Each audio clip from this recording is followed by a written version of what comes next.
Սա այն օրն է, երբ քաղաքական այս աղմուկը ուղղակի պետք է լռի։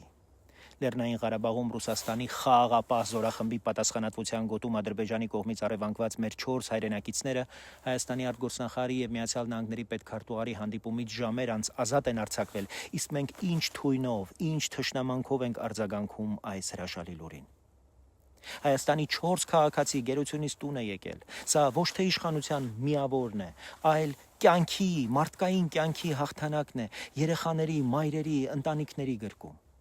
Այս վերադարձը հնարավոր է դարձել պետության միջնորդությամբ եւ գուցե նույն օրը իրականացված փոխանակմամբ, երբ Հայաստանը Սիրիային փոխանցեց ՑՄԱ դատապարտված այդ երկրի 2 քաղաքացու։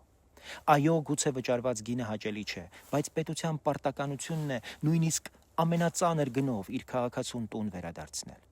Գերիներից մի քանիսը Բաքվում էին 2020 թվականի նոյեմբերից ավելի քան 5 տարի, իսկ 2020-ի այդ նոյեմբերի 9-ի Ռուսաստանի միջնորդած տխրահռչակ այդ եռակողմ հայտարարության մեջ սևով սպիտակի վրա գրված է. պետք է իրականացվի ռազմագերիների եւ պահվող անձանց փոխանակում։ Տարիներով դա չարվեց։ Այն ժամանակ մեր անվտանգության առանցքային հաշվարկը դրված էր Ռուսաստանի վրա, եւ հենց այդ համակարգի անգործության, անզորության հետևանքով այս հարցը ձգձգվեց մինչ օրս։ Մարդուն տուն բերելու համար երբեմն պետությունը գնում է ծանրագույն որոշումների, որոնք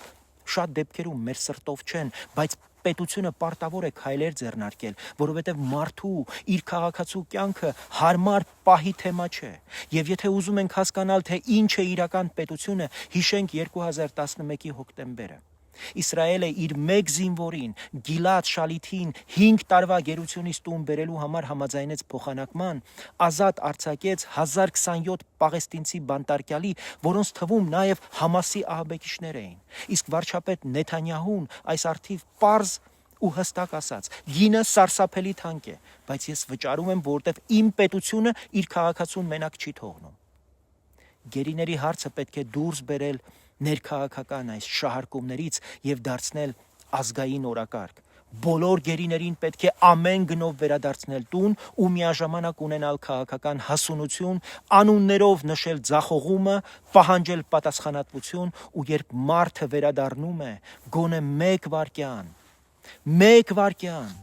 մարդ մնա։